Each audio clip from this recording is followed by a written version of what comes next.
Hello students, good morning. Today in 12th class physics, we are starting a new topic, work done in rotating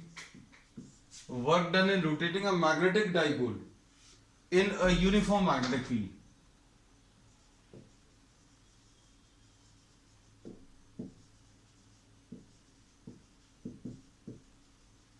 अब हम लोगों ने last class में देखा था कि किसी करंट कैरिंग लूप को अगर किसी मैग्नेटिक फील्ड में रखेंगे तो उसके ऊपर एक टॉर्क लगेगा, है ना। और ये टॉर्क अभी हम लोगों ने कैलकुलेट किया था। कैसे कैलकुलेट किया था या कितना कैलकुलेट किया था? इसमें ये एक रेक्टेंगुलर करंट कैरिंग लूप है। इस करंट कैरिंग लूप को अगर परपेंडिकुलर टू द फील्ड रखें, परपेंडिकुलर टू द फील्ड अगर अभी हम लोग रखेंगे तो इसमें अभी हम लोग बोलेंगे there will be no net force and no net torque acting on the current carrying loop. इसमें अभी हम लोग ये बोलते हैं बच्चों, फोर्स इधर पर ऐसा कुछ आता था, फोर्स इसके ऊपर ऐसा कुछ है। तो ये जो अभी हम लोगों ने लिया था, this was a rectangular current carrying loop. ये एक लाइन से रिप्रेजेंट किया है, लेकिन अभी हम लोगों ने इसमें यह बताया था कि ये current carrying loop is placed perpendicular to the paper और perpendicular to the plane of the board. तो इसमें करंट ऊपर की तरफ आ रहा है, करंट यहां पर ऐसा जा रहा है और फिर अंदर की तरफ। तो इनके ऊपर फोर्सेस के डायरेक्शन ऐसे कुछ है। तो नेट फोर्स जीरो आएगा और नेट टॉर्क भी जीरो आएगा। अब अगर आप इसको क्लॉकवाइज डायरेक्शन में रोटेट कर दें तो अब हम लोग इसमें ये देखते हैं कि एंटी क्लॉकवाइज डायरेक्शन में एक टॉर्क जनरेट होता है और ये टॉर्क जो है इस करंट कैरिंग लूप को वापस इसी ओरिएंटेशन में लाने की कोशिश करता है। मतलब अभी हम लोगों ने अगर इसको क्लॉकवाइज रोटेट किया तो एंटी क्लॉकवाइज डायरेक्शन में टॉर्क आता है। तो अब हम लोग इसमें ये बोलते हैं कि torque acting on a current carrying loop can be considered as a magnetic dipole. और उसके ऊपर जो टॉर्क आएगा वो कितना आएगा, NIAB sin theta. This was the relation which we had taken. So this is the relation for torque acting on a current carrying loop,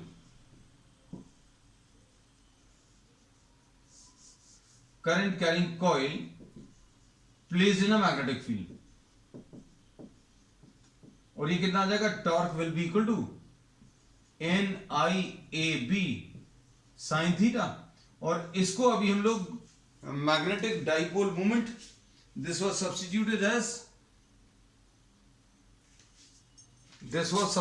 as m, torque will be equal to MB sin theta। तो ये पिछले topics में जो अभी हम लोग कर चुके हैं उसका एक छोटा सा रिवीजन भर किया है। This m is the magnetic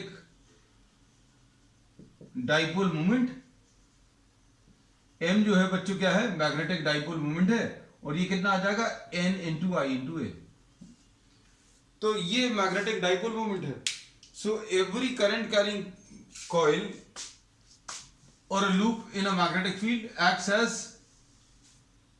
a magnetic dipole और मैग्नेटिक डाइपोल मोमेंट की value m will be equal to N into I into ए।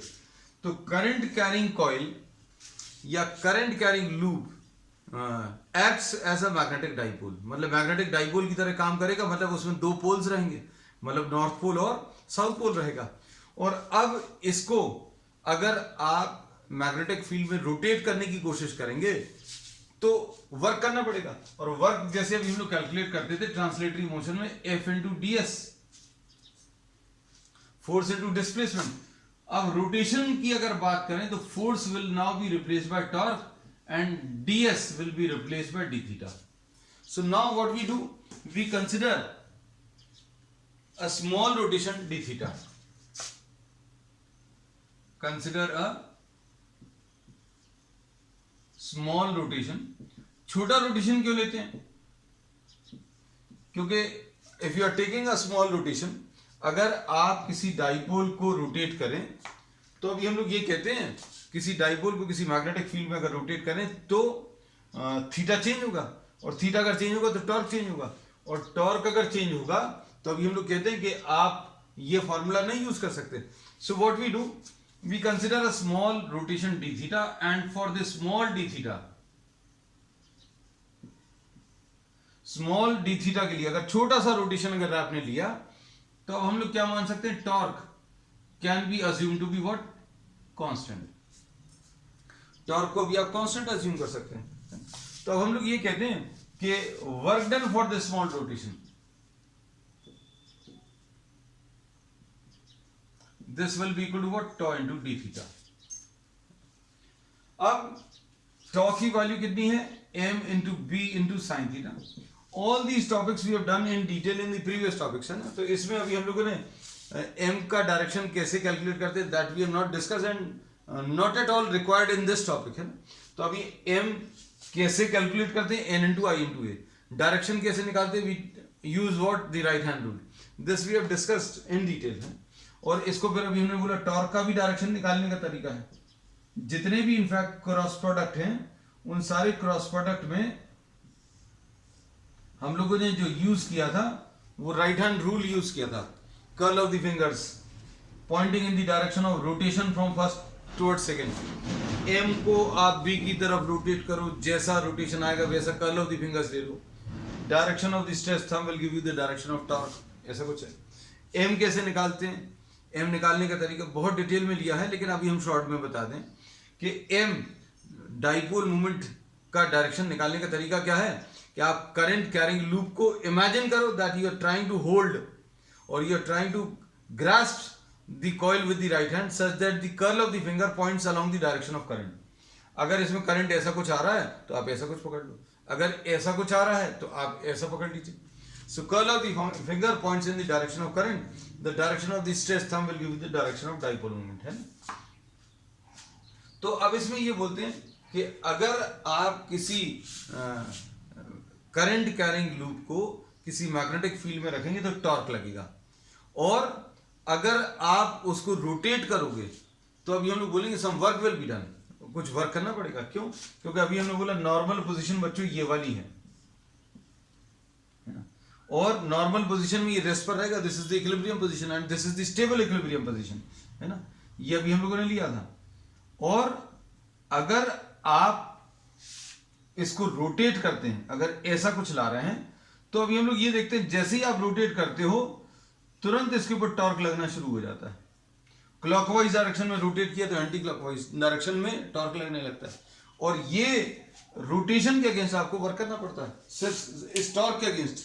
ये जो टॉर्क लग रहा है एंटी क्लॉकवाइज डायरेक्शन, उसके अगेंस्ट वर्क करना पड़ेगा।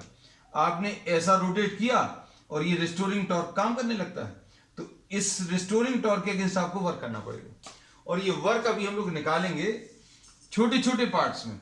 छोटे पार्ट्स में इसलिए क्योंकि रोटेशन अगर आपको θ1 से θ2 तक अगर करना है तो ये रोटेशन अभी हम लोग छोटे छोटे पार्ट्स में या छोटे छोटे एंगुलर रोटेशंस में करेंगे, है ना।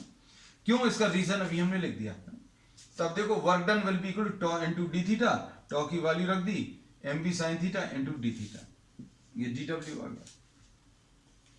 अब इसके बाद total work done,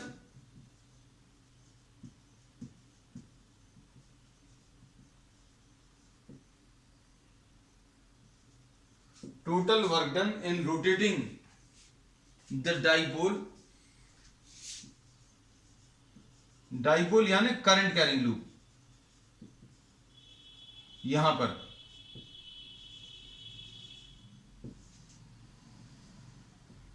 in the magnetic field, this will be equal to W and this will be equal to integration of what, dW। Integration of dW ले लो। अब dW क्या है बच्चों?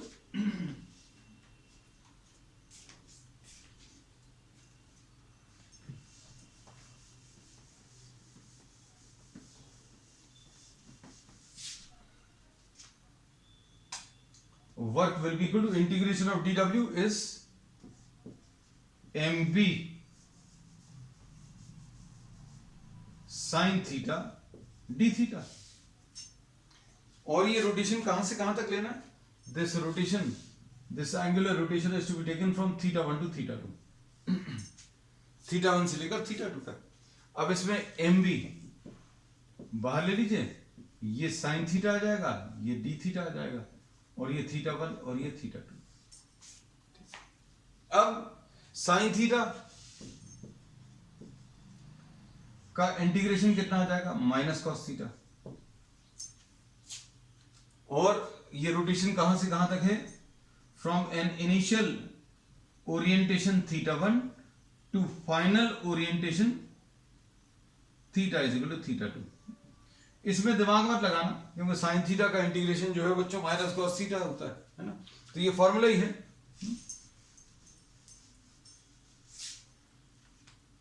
ये कितना आ जाएगा, एम बी माइनस साइन बाहर cos theta, theta 1 to theta 2, यानी ये minus M B into cos theta 2 minus cos theta 1। ठीक, अब इसके बाद M B into cos theta 1 minus cos theta 2। So this will be the answer. So this is the total work done in rotating the dipole in a uniform magnetic field.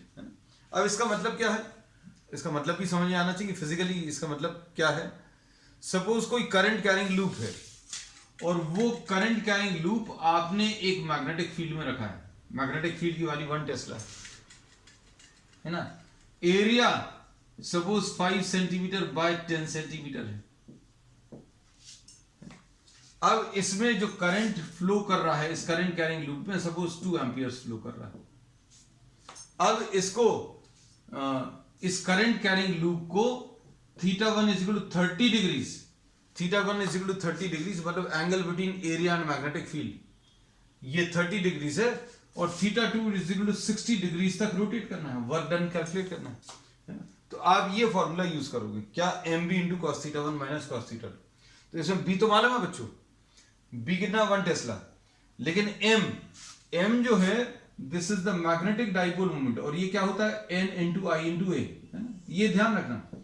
N इसमें number of turns तो दिए नहीं, तो मतलब इसको 1 ले लेना, मतलब एक लूप है, लूप में नंबर ऑफ टर्न्स 1 है, 1 आई की वैल्यू 2 एम्पियर्स दिया है, एरिया 5/100 इंटू 10/100 है ना, तो ये एम आ जाएगा, एम आ गया, बी आ गया, और थीटा 1 और थीटा 2 दिया। You can calculate the work done in rotating the dipole from 30 degrees to what 60 degrees है। चलो अब नेक्स्ट,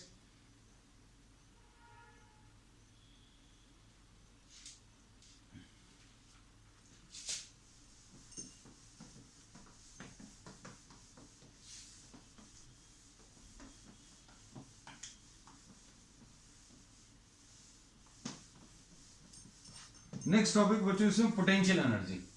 अब कहीं पर अगर वर्क आ रहा है तो आपको पोटेंशियल एनर्जी भी आएगी। ये सारे टॉपिक्स अभी हम लोगों ने बहुत डिटेल में इलेक्ट्रोस्टैटिक्स में भी किए थे है ना, तो सारे टर्म्स बिल्कुल वैसे ही मिलते जुलते आ रहे हैं।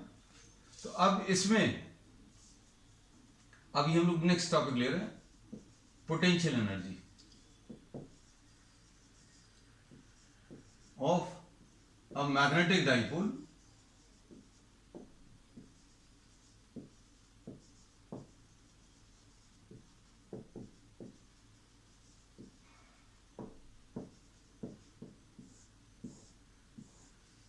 potential energy of a magnetic dipole placed in a uniform magnetic field।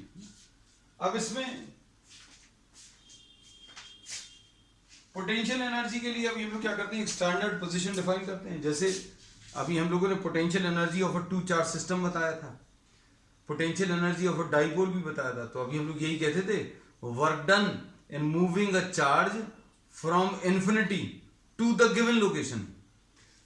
ये अभी हम आपको इसलिए ये चीजें याद करा दे रहे हैं ताकि आप कंपैरिजन कर पाएं। Suppose these are the 2 charges and these are placed at a distance r। तो अभी हम लोग क्या करते हैं, तो potential energy of a 2 charge system define करने के लिए इसको इन्फिनिटी पर ले लो। इन्फिनिटी से यहां तक लाने में जो वर्क अभी हम लोग करेंगे वो इस सिस्टम के अंदर स्टोर हो जाएगा in the form of energy, and that will be termed as the potential energy of the 2 charge system. तो इसमें स्टैंडर्ड पोटेंशियल एनर्जी या स्टैंडर्ड पोजीशन जो अभी हम लोग डिफाइन करेंगे वो कहाँ, इन्फिनिटी पर। इन्फिनिटी से दिए हुए डिस्टेंस तक लाने पर। अब इसमें भी अभी हम लोग ये बोलते हैं कि स्टैंडर्ड जो पोजीशन अभी हम लोग डिफाइन कर रहे हैं कि θ1 इज इक्वल टू 90 से θ2 is equal to given inclination. मतलब किसी मैग्नेटिक डाइपोल को initial orientation θ1 is equal to 90 से θ2 इज इक्वल टू थीटा तक रोटेट करने में जो वर्क करना पड़ेगा, that work gets stored in the system in the form of energy which will be termed as the potential energy of potential energy of the dipole. तो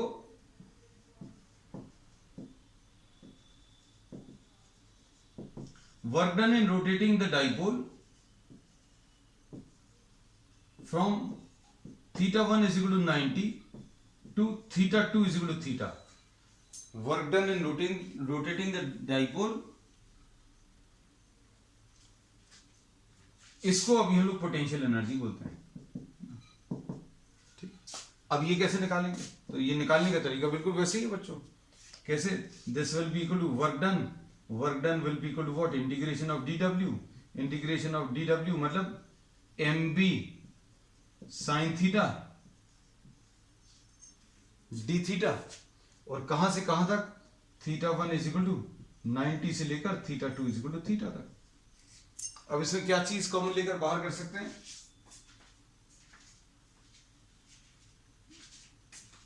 अब इसमें m और b बाहर आ गया, ये θ1 इज इक्वल टू 90 से लेकर θ2 is equal to theta तक। तो ये dw या work will be equal to potential energy लिख दे रहे हैं, u potential energy will be equal to M B sine theta का इंटीग्रेशन बच्चों कितना आ जाएगा? माइनस कॉस थीटा, और कहां से? 90 से लेकर थीटा तक।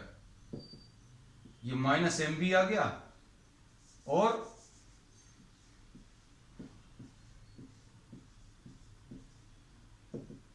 माइनस साइन बाहर ले लिया। तो ये सॉल्व करने पर बच्चों कितना आ जाएगा? माइनस एम बी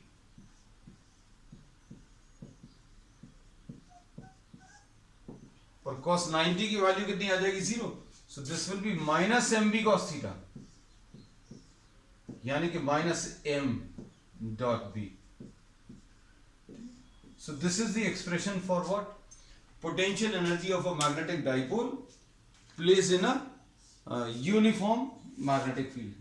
चलो बच्चों, इस कुछ प्रॉब्लम्स ले रहे हैं अभी हम लोग।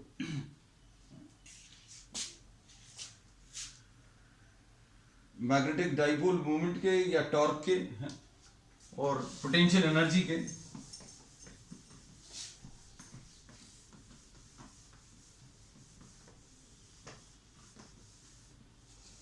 अब इसमें बहुत सारे कॉन्सेप्ट्स आप लोगों के अच्छे हो जाएंगे इन प्रॉब्लम से।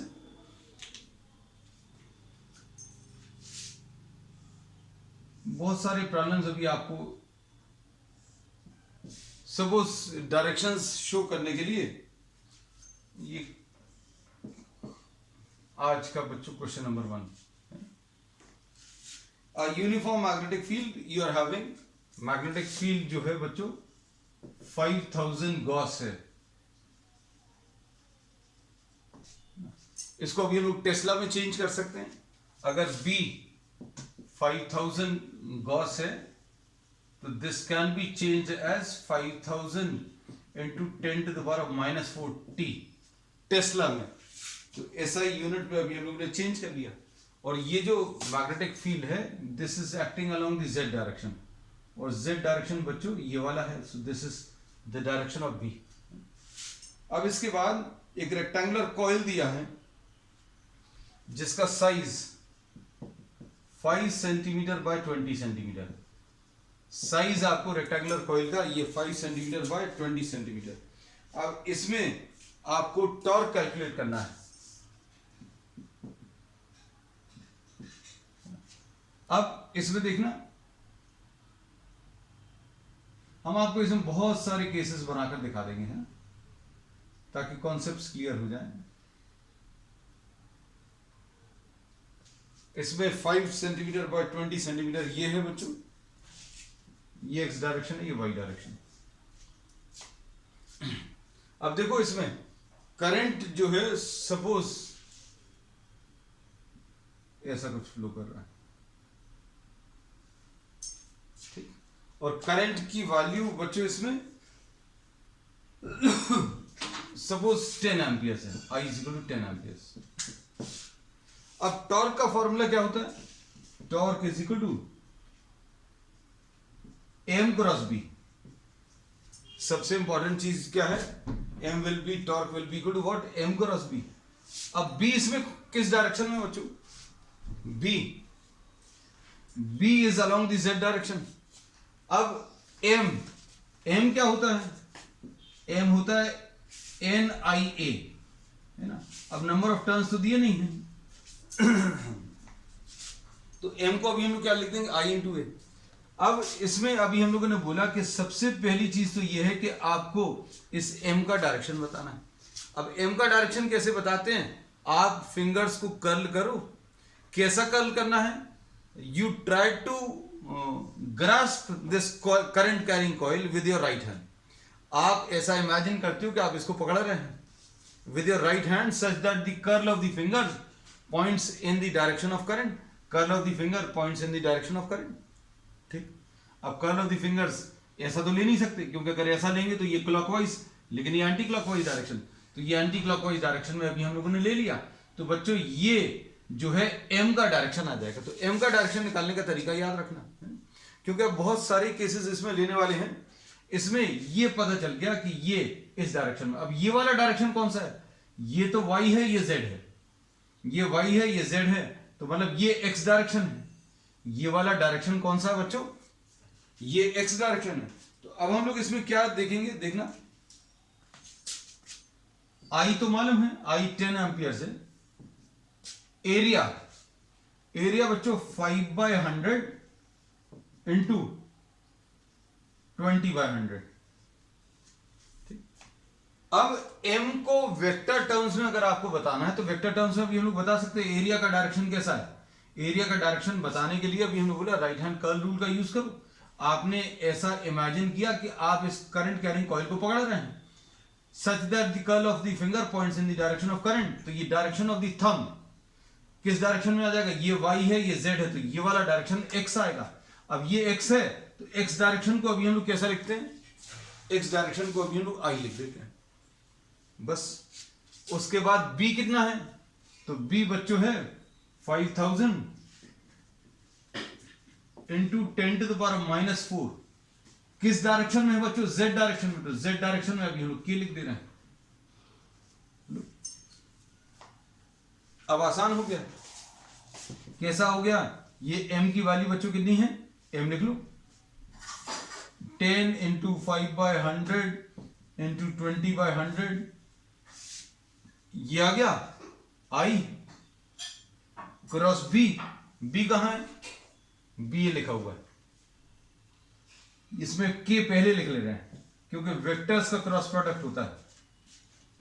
b लिखना तो b में डायरेक्शन पहले लिख लिया क्योंकि m का डायरेक्शन ये लिखा हुआ है। अब 5000 इंटू 10⁻⁻⁴, बस इसको सॉल्व करना है। अब I क्रॉस के आना चाहिए आपको। अगर भूल गए हो तो अभी हम लोग कैसा याद करते थे? I, ये J, ये K है ना। अगर आप I क्रॉस J निकालोगे तो K आएगा, J क्रॉस K निकालोगे तो I आएगा, K क्रॉस I निकालोगे तो J आएगा। अगर एंटी क्लॉकवाइज डायरेक्शन में कोई भी दो का प्रोडक्ट निकालोगे तो तीसरा आएगा, लेकिन हमें I क्रॉस K चाहिए। तो ये देखो बच्चों I क्रॉस K मतलब ऑपोजिट डायरेक्शन में जा रहे हैं। ऑपोजिट डायरेक्शन में अगर जाते हैं तो ये -J हो जाएगा। तो लो भाई पहला काम तो हो गया। अब उसके बाद वैल्यूज निकाल लो। वैल्यूज में बच्चों क्या आएगा? 1 2 3 और 1 4। 1 2 3 और 1 4 वैल्यूज कैंसिल हो गई। अब कितना आएगा? ये 100 आ जाएगा, 5 इंटू 20 100 आ जाएगा, और इंटू 5 तो ये 500 आ जाएगा। तो 500 इंटू 10⁻⁻⁴, यानी कि 5 इंटू 10⁻⁻2 J आ जाएगा with a minus sign. J कौन से डायरेक्शन को रिप्रेजेंट करता है? J represents what? J represents the Y direction. J vector जो है आई वेक्टर एक्स डायरेक्शन को रिप्रेजेंट करता है, जे जो है वाई डायरेक्शन को।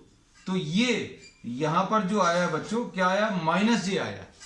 तो इसका डायरेक्शन कौन सा आ जाएगा इस टॉर्क का, नेगेटिव वाई डायरेक्शन। ठीक, तो ये फर्स्ट केस है अभी हम लोगों ने जो लिया है। अब इसमें प्रॉब्लम्स जो आपको बना के दिए जा सकते हैं वो कई तरीके से। अब मान लीजिए इसी प्रॉब्लम को अगर अभी हमें चेंज करना है तो देखो,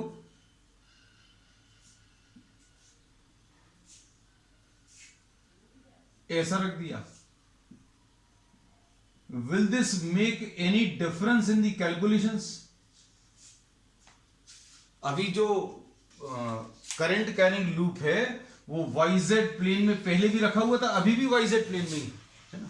तो आप आई को देखो तो आई तो चेंज नहीं हुआ, एरिया 5/100 इंटू 20/100। डायरेक्शन, तो डायरेक्शन में क्या चेंज आया बच्चों, करंट का डायरेक्शन ऐसा है, अभी भी एंटी क्लॉकवाइज है। तो ये वाला डायरेक्शन, अब ये वाई है, ये जेड है, तो मतलब ये वाला डायरेक्शन एक्स आ जाएगा, एक्स है मतलब ये आई है ना। तो ये सेकंड पार्ट है बच्चों, ये सेकंड पार्ट। अभी आप हमने बोला है ज्यादा से ज्यादा क्वेश्चंस करने की कोशिश करेंगे। तो अभी हमने अगर इसको ऐसा ड्रॉ कर दिया तो एम में तो कोई चेंज नहीं आया, बी में कोई चेंज नहीं है, so answer will be same. क्योंकि इसमें अभी हमने बोला कि मैग्नेटिक डाइपोल मोमेंट की वैल्यू तो चेंज नहीं हुई, डायरेक्शन भी चेंज नहीं हुआ, है ना। चलो अब इसमें एक और, अब ऐसा कर सकते थे, जैसे सपोज फॉर एग्जांपल इसको थर्ड पार्ट बना देना।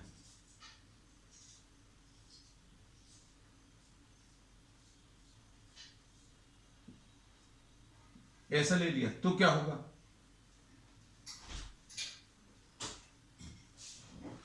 अब देखना ये प्लेन अभी भी वाईजेड प्लेन में, वाईजेड प्लेन में है ये current carrying loop.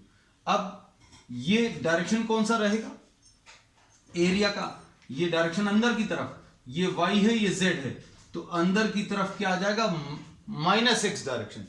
Minus x direction यहां पर मतलब माइनस आई आ जाएगा, सिर्फ ये एक चेंज आएगा। अगर हम लोगों ने ऐसा करंट का डायरेक्शन चेंज कर लिया तो करंट के डायरेक्शन में ये थंब अंदर की तरफ और बाहर की तरफ एक्स डायरेक्शन था, अंदर की तरफ माइनस एक्स, और माइनस एक्स से मतलब ये माइनस आई आ जाएगा। तो माइनस आई अभी हम लोगों ने लिख लिया बच्चों। माइनस आई अगर अभी हम लोग ले लें तो ये कितना आ जाएगा, माइनस आई क्रॉस के, बाकी सारे कैलकुलेशंस बिल्कुल सेम है, माइनस साइन है, आई क्रॉस के, ये plus J. So the direction will be what? Positive y direction. अब इसके बाद फोर्थ केस,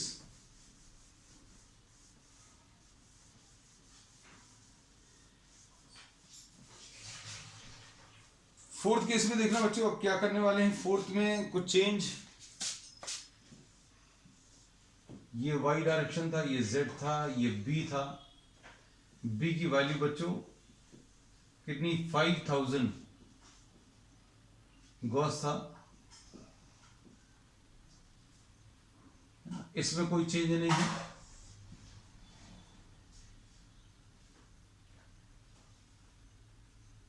अब हम लोग जो करंट कैरिंग कॉइल है वो किस डायरेक्शन में ले रहे हैं वो देखना, this is in the XZ plane,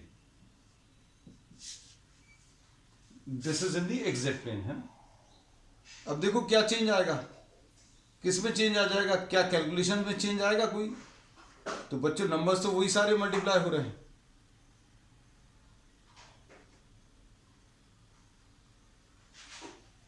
देखो अब इसमें ये इमेजिन करना पड़ेगा, बहुत सारी चीजें इमेजिनेशन से आती हैं। क्या कि ये प्लेन कैसा रखा हुआ है, ये plane of the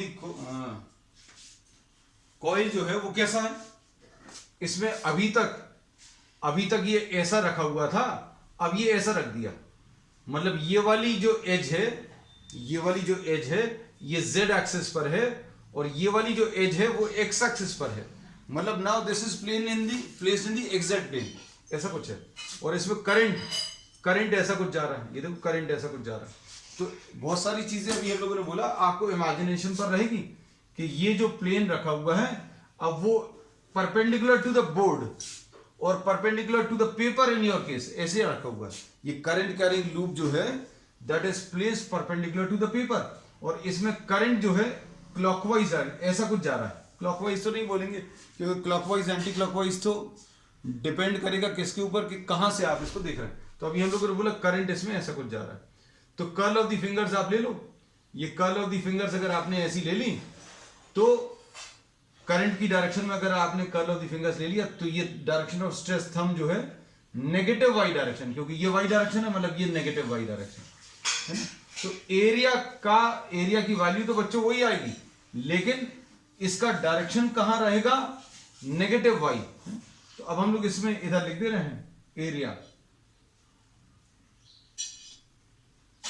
M will be equal to I into A, यानी I तो 10 एम्पियर्स है,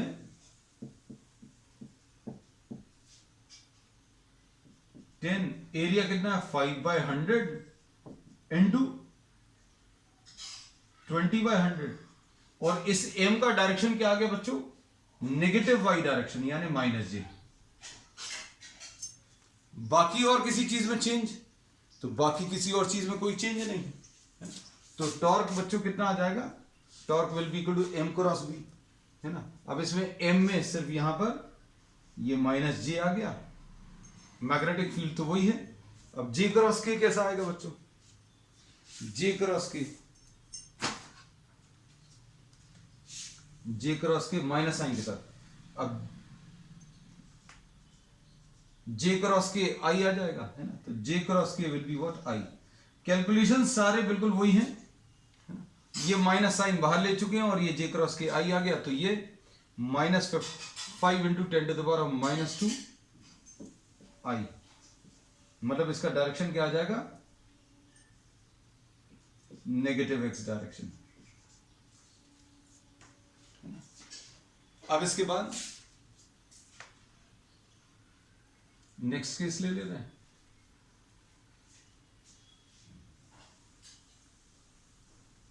सारी चीजें बच्चों इमेजिनेशन पर हैं, अगर आप इमेजिन अच्छे से कर पा रहे हैं। हमने इतने सारे केसेस इसलिए ले लिए ताकि आपको क्लियर रहे कि आपको अप्लाई कैसे करना है।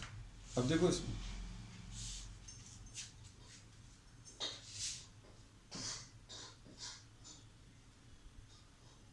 ये तो y और z एक्सेस बना हुआ है, मतलब अब ये करंट कैरिंग लूप कहां पर रखा हुआ है, current carrying loop xy plane में रखा है, और इसमें करंट का डायरेक्शन कैसा है देखो, इमेजिन कर पा रहे हो हमारे साथ, इमेजिन करना। इसमें ये करंट कैरिंग लूप इधर कहीं पर रखा हुआ है और इसमें करंट ऐसा कुछ जा रहा है, करंट ऐसा कुछ जा रहा है, मतलब एरिया का डायरेक्शन z डायरेक्शन रहेगा। एरिया का डायरेक्शन कौन सा रहेगा, z डायरेक्शन। तो यहां पर जो लिखा था अभी हम लोगों ने, अब z डायरेक्शन लिख देंगे k है ना। तो अब कैलकुलेशंस में बच्चों क्या आ जाएगा, यहां पर k, मैग्नेटिक फील्ड क्या थी, वो भी k थी है ना। अब k क्रॉस k, तो ये मालूम होना चाहिए किसी वेक्टर का उसी वेक्टर के साथ क्रॉस प्रोडक्ट बच्चों कितना आता है, 0। तो इस केस में टॉर्क 0 आएगा। टॉर्क 0 क्यों आएगा, उसका कारण क्या है, क्योंकि m का डायरेक्शन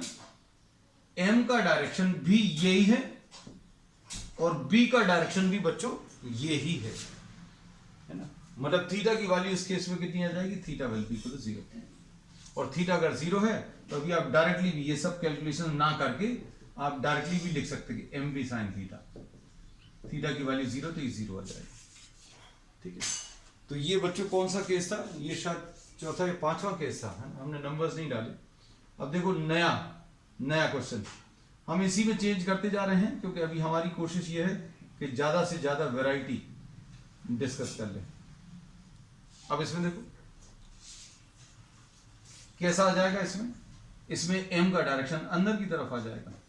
अब m का डायरेक्शन अगर अंदर की तरफ आ गया मतलब थीटा की वैल्यू बच्चों कितनी आ जाएगी, 180। इस केस में भी टॉर्क की वैल्यू कितनी, 0 आएगी।